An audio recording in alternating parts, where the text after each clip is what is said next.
RC है यो R1 को भ्यालु निकाल त्यसपछि RC को भ्यालु निकाल गिवन सर्किटमा यसमा आईसी आउटपुट करेन्ट दिएको छ 1 मिली एम्पियर त्यसपछि VC 2.5 भोल्ट दिएको छ है गिवन HFE भनेको कमन इमिटर गेन बीटा हो है यो HFE भनेको बीटा हो नचुकिने HFE भनेको है HFE भनेको कमन इमिटर गेन बीटा हो बीटाको भ्यालु 100 दिएको छ र ICQ को भ्यालु है ICQ त्यो पॉइन्ट चाहिँ है ICQ 0 भनेर दिएको है ICQ 0 भनेको छ मेन चाहिँ यो हेरौँ है इफ IC = र VC = के होला हेरौँ है फर्स्ट है कहिलेकाहीँ चाहिँ के गर्न सक्छ यो यहाँ ब्र्याकेट भित्र if 2.5 volt operating at 2.5, 1 milliampere भनेर दिनुस् है कहिलेकाहीँ circuit if the given circuit is operating at 2.5 volt, 1 milliampere bracket है त्यसै दिनुस् यो भनेको कुन भोल्टेजबाट बासिङ है भोल्टेजबाट बासिङ भनेको चाहिँ हामीले डिसी इक्विभ्यालेन्ट सर्किट बनाउँछौँ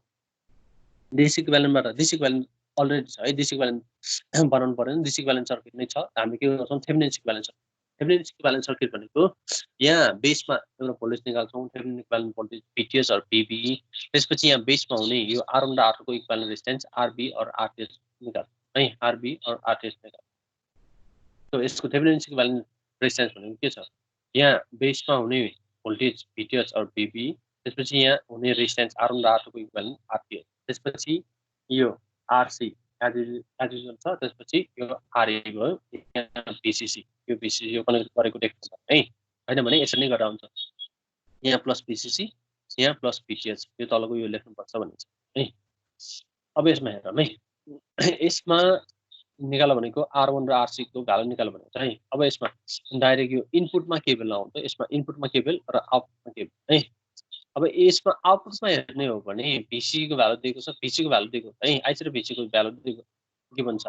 IC पनि दिएको छ VC पनि दिएको छ सो आउटपुटमा केबल लाउने हो भने के छ VCC के भन्छ त्यसपछि RC अननोन छ है RC निकाल भनेको छ नि RC अननोन छ सो VCC = RC मा ड्रप हुने भोल्टेज VC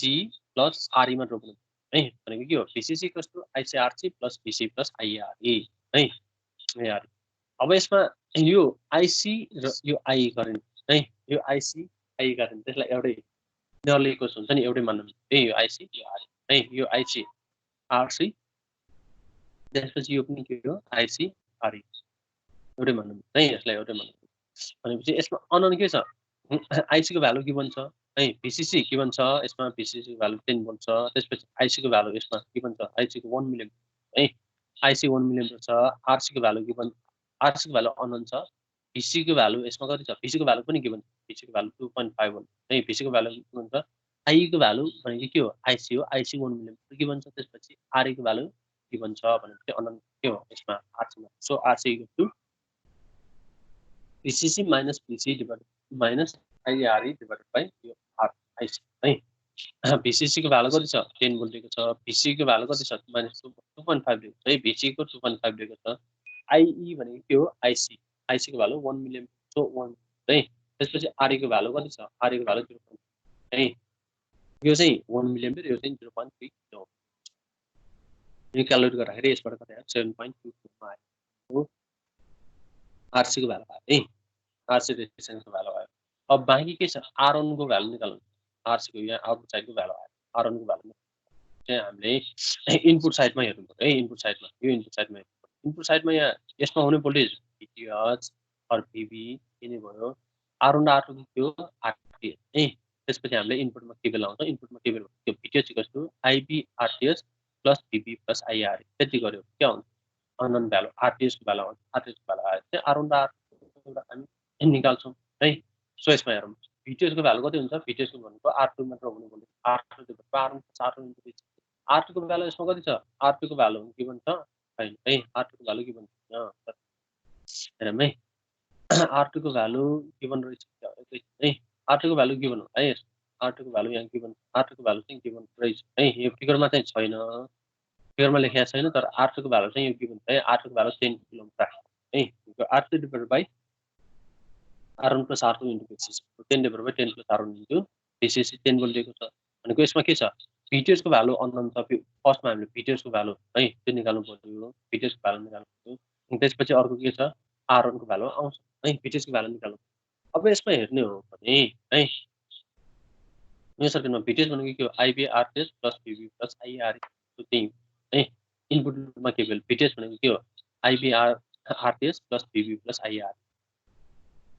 बेस करेन्ट के छ एकदम यसमा एकदम सानो है बेस करेन्ट एकदम सानो त्यही भएर है बेस करेन्टलाई यसमा नेगलेक्ट गर्न है बेस करेन्टलाई नेगलेक्ट गर्न सक्छौँ हैन भने बेस करेन्ट निकाल्दा पनि हुन्छ है बेस करेन्ट IC को भ्यालु के भन्छ IC को 1 कारण के हुन्छ यसको 1 माइक्रो है बेस करेन्ट है IC को बीटा IB है IC को बीटा IB के हुन्छ IB को IC by beta 1 milliampere divided by 100 0.0 है त्यो भनेको 1 माइक्रो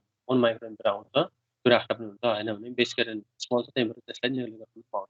है अर सिम्पली यसैमा हेरौँ यहाँ है यो VTH भनेको के हो यहाँ है यसै यही पाइनबाट VTH भनेको के हो VB प्लस IR है VTH भनेको कति हुन्छ नि VBE प्लस IR त्यही गर्नु है VTH जस्तो के छ VB प्लस IR VB को भ्यालु केही पनि भनेको छैन सिलिकन 0.7 ब्यारियर 0.7 IE भनेको लोली कस्तो IC त्यो IC को भ्यालु राखेको है हामीले 1 मिलिएम्पियर RE को भ्यालु 0.3 किलो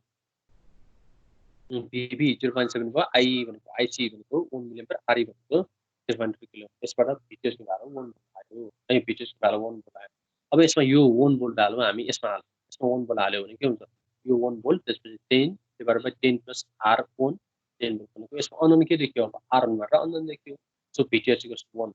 यसमा 10 को यसमा यो भ्यालु है R1 यही क्वेशनमा सेम VTH को 1 मा राख्दाखेरि यसबाट R1 को भ्यालु कति आयो 90 किलोमा आयो है RC को भ्यालु पनि आइसकेको छ RC को 7.2 आइसकेको छ त्यसपछि R1 को कति आयो 90 किलो यहाँ निकाल्यो भनेको त्यही नै छ यसमा क्याल्कुलेट R1 एन्ड R2 है अघि पनि भने यो calculate R1 the value of R1 and R2 के भन्छ if it operate at bracket भित्र 2.5 भोल्ट 1 मिलिएम्पियर मात्र पनि भनेको है त्यति मात्र भने नि यही गर्नु यो तल बनाउनु है यसमा चाहिँ if it operates at 2.5 volt 1 milliamp bracket भित्र भयो भने यो भनेको 2.5 volt bracket 1 milliampere पर्ने भनेको के हो यो फिगरबाट के हो 2.5 volt भनेको अपरेट एट भनेको के हो आउटपुट भोल्टेज भनेको यो 2.5 volt भनेको PC भनेर बुझ्नु पर्छ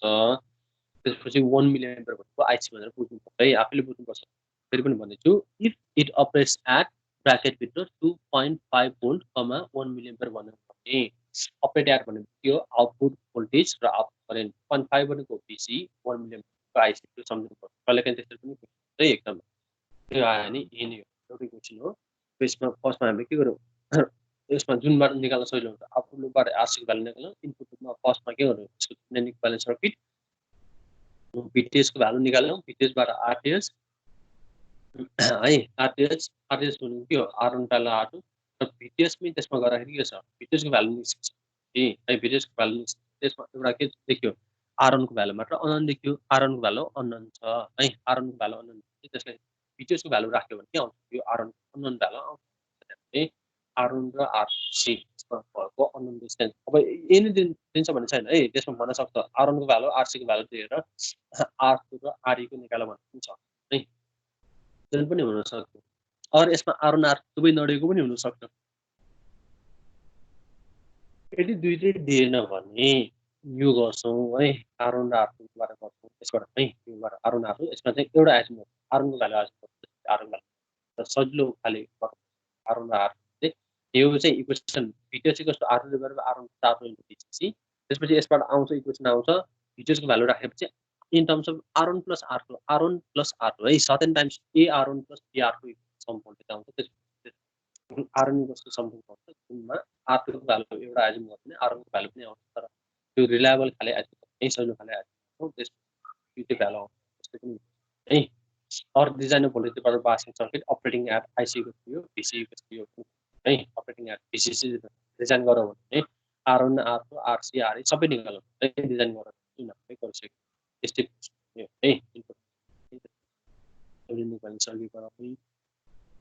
RTH VTH है त्यो सबै गर्छौं भनेको यसमा फर्स्टमा यो यहाँ आउने भोल्टेज VTH है VTH भनेको यदि यो डिजाइन गरौ भने के गर्नु पर्छ यो VC भनेको कति हुन्छ 50% अफ VCC हुन्छ त्यसपछि VE यसमा ड्राउने भोल्टेज भनेको कति हुन्छ 10% अफ VCC हुन्छ है यसमा 10% छ भने के हुन्छ IAR equals to 10% of 10 volt भनेको 1 भोल्ट यसबाट I यसरी नि I इक्वल्स टु कति हुन्छ 1 डिभाइडेड बाइ 0.3 I को भ्यालु आयो I को भ्यालु आयो है I को भ्यालु आयो त्यसरी गर्छौँ है त्यसरी गर्छौँ त्यसरी त्यसपछि यहाँ I1 को भ्यालु भनेको के हो 10 टाइम्स IB है तीनवटा एजम्सन छ VCE equals to 15% of VCE V भनेको है V भनेको IAR भनेको 10% अफ VCE अनि यसमा फ्लो हुने करेन्ट I1 भनेको 10 टाइम्स IB है 10 टाइम्स IB I1 को 10 टाइम्स IB त्यसपछि यहाँ हुने भोल्टेज VB भनेको एउटा VB र VTH भनेको R divided by R + R VCE अर्को भनेको VTH और VB भनेको VB प्लस IARE अर्को भनेको VTH भनेको के हो रे VTH और VB भनेको 10 माइनस I1 R1 है यति रिलेसन युज गर्यो भने यो सबै सल्भ गर्छ है VB भनेको यसमा तीनवटा पोइन्ट VB भनेको एउटा R2 divided by R1 + R2 VCE अर्को VB भनेको VBE प्लस IARE अर्को भनेको के हो VB भनेको यो सोर्स भोल्टेज VCC माइनस यसमा भोल्टेज है किनकि यो R1 भोल्टेज R1 भनेको 10 माइनस यहाँ VB सो VB भनेको 10 माइनस I1 भनेको 10 टाइम्स IB यति रिलेसन युज गर्यो भने है यतिवटा रिलेसन युज गर्यो भने सजिलैसँग यो सल्भ हुन्छ र अननोन सबै रेजिस्टेन्स भएर निस्किन्छ त्यसरी हामीले सर्किट डिजाइन गर्न सक्छौँ है त्यसरी हामीले सर्किटलाई डिजाइन गर्न सक्छौँ यो सर यो प्रोसेसमा त्यस्तो युज गर्न पाएन यो क्वेशनमा त्यस्तो युज गर्न पाइदैन यसमा त गिभन छ नि यो VC को भ्यालु गिभन हुन्छ IC को भ्यालु त्यही भएर पाउँदैन है यदि यो डिजाइन गरेर भन्यो भने design of voltage divider biasing circuit भन्यो भने त्यसपछि मात्र गर्ने डिजाइनमा के हुन्छ यो VC पनि दिँदैन नि डिजाइन VC को भ्यालु हुँदैन त्यही भएर VC को भ्यालु चाहिँ हामीले 50% अफ VCC गर्छौँ त्यसपछि IAR भनेको VC गर्छु 10% अफ VCC र यसमा फ्लो हुने यो R1 मा फ्लो हुने करेन्ट I1 भनेको 10 टाइम्स IB गर्छौँ है यसमा मात्र डिजाइनमा मात्र गर्छौँ यसबाट हामी सल्भ नै गर्छौँ सिम्पली सल्भ गरेर नै आउँछ यसमा आउटपुटमा केवल इनपुटमा त्यति गरेर नै आउँछ है यसमा र यसमा डिफरेन्स VTH को रिलेसनबाट त्यति गरेर आउँछ डिजाइनमा चाहिँ त्यो एजम्सन गर्नै पर्छ है डिजाइनमा गर्नुपर्छ डिजाइनमा दिएको हुँदैन अब सर्किट दिएर सर्किटमा चाहिँ कुनै भ्यालु दिएको छ भने यसरी नै गर्छौँ तर चाहिँ सर्किट दिएको हुनसक्छ सर्किटबाट design or simply design self bias or voltage divider biasing circuit operating with IC equals to 5 milliampere and VCC equals to 10 milliampere 10 volt त्यतिमा पनि भन्नु है voltage divider biasing circuit design गरेर IC को भ्यालु 5 milliampere र VCC को value 10 volt त्यति मात्र पनि भन्नु सक्छ त्यति भन्यो भने बीटा को भ्यालु चाहिँ हामी अटोमेटिक एजम गर्छौँ बीटा को भ्यालु 100 त्यसपछि त्यही अघिको एजम्सनबाट इनपुट लुप आउटपुट लुप है पहिला यसको यो सर्किट बनाउने यसबाट थेभेनिन इक्विभ्यालेन्ट सर्किट त्यसपछि इनपुट लुप आउटपुट लुप त्यसपछि यो VCE यो PE चाहिँ I1 को 10 टाइम्स त्यो आइटम गर्छौँ र VB भनेको R2 मा ड्रप हुने भोल्टेज VB भनेको यो तीनवटा इक्वेसन है R2 divided by R1 + R2 into VCC अर्को भनेको VB भनेको 10 भोल्ट माइनस यसमा I1 R1 अर्को भनेको VB भनेको VBE प्लस IR त्यति एडम गर्यो भने सजिलैसँग हामी गर्न सक्छौँ है त्यो सल्भ गर्न सजिलैसँग त्यति सल्भ चाहिँ गर्न सक्छौँ है ठिक छ यसमा केही छ सो त्यो कसरी थाहा हुन्छ सर अनि हामी यो 10% हरु यस्तो लिने भनेर अनि त्यो क्वेशनबाट हेरेर कसरी थाहा हुन्छ जहिले पनि डिजाइन गरेर भन्यो भने है डिजाइन गरेर भन्यो भने भोल्टेज डिभाइडरमा मात्र है अरुमा गर्न पाउँदैन फेरि भोल्टेज डिभाइडर बायसिङमा design of voltage divider biasing circuit भन्यो भने है design of voltage divider circuit भन्यो भने जहिले पनि हामीले एजम्सन यहाँ थ्योरीमा पनि पढाएको छौँ है हामीले गरेर पनि छौँ जहिले पनि हामी के गर्छौँ है VC भनेको प्र्याक्टिकल गरेर पनि त्यही नै आउँछ है जस्तै न्युमेरिकल गरेर पनि कतिपयमा यहाँ VC भनेको नियर अबाउट इक्वल नै आउँछ है हाफ नै आउँछ VC भनेको जहिले पनि 50% अफ VCC है त्यसपछि E भनेको 10% अफ VCC र यसमा फ्लो हुने करेन्ट I1 भनेको 10 टाइम्स I है त्यही गरेका छौँ यहाँ हामी थ्योरीमा पनि पढाएको छौँ है त्यो यहाँ एउटा एजम्सन छ यो कसरी गर्ने भन्ने कुरा है यसमा थ्योरीमा तिमीलाई भने पनि छौँ र यहाँ हामी न्युमेरिकल पनि गरेका छौँ है जहिले पनि त्यही नै गर्छौँ अनि म यहाँ भोल्टेज डिभाइडर बायसिङ सर्किटको लेखेको छ है जस्तै यसमा गर्ने हो भने यहाँ है भोल्टेज डिभाइडर बायसिङ सर्किटमा है भोल्टेज डिभाइडर बायसिङ सर्किटमा यहाँ लेखेको यसमा VTH PE भनेको 0.1 यहाँ हेर्नै हो PE भनेको 0.1 VCC भनेको 10% भयो है जहिले पनि है PE कस्तो कति छ PE भनेको जहिले पनि 10% अफ VCC त्यसपछि VCE भनेको 0.5 भनेको 50% अफ VCC है 50% अफ VCC त्यसपछि यहाँ I1 भनेको यहाँ तल लेखा छैन होला त्यो I1 चाहिँ तीनवटा एजम्पसन चाहिँ गर्छौँ नि है हामी VE भनेको इमिटरमा भएको रेजिस्ट्रेसन ड्रप हुने भनेको 10% अफ VCC कलेक्टर इमिटरमा ड्रप हुने पोटेन्शियल भनेको 50% अफ VCC र I1 भनेको चाहिँ त्यसमा 10 टाइम्स IB त्यो एजम्पसन गर्छौँ है त्यो एजम्पसन गरेर सल्भ हुने पोलिसी गरेर पास र चाहिँ यसमा गरेर त्यही नै प्रोसेस